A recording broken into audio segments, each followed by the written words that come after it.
ചിങ്ങവനം ജംഗ്ഷനിൽ നിന്ന് റൈറ്റ് കയറി നമ്മൾ മണർകാട് പോകുന്ന റൂട്ടിലാണ് ഈ ഒരു പ്ലേസ് ഉള്ളത്. ഈ ഒരു സ്ഥലത്തിന്റെ പേര് അമ്പാട്ടുകടവ്. പൂവേ പൂവേ താഴം പൂവേ നെഞ്ചിൻ നാളം.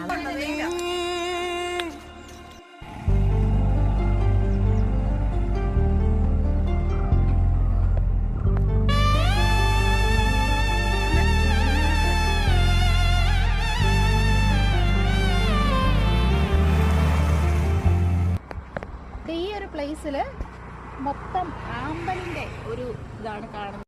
അപ്പോൾ നമ്മൾ വാഗമൺ റൂട്ടിലൊക്കെ പോകുന്നവർക്ക് നമ്മൾ ഈ ഒരു കട്ടിങ്ങിൽ കൂടെ കയറി പോവുകയാണെങ്കിൽ വഴിയും നല്ലതാണ്. അതുപോലെ തന്നെ ഒരുപാട് അടിപൊളി കാഴ്ചകൾ നിങ്ങൾക്ക് അരികിൽ ചേർന്നിരിക്കൂലേ നിലവേ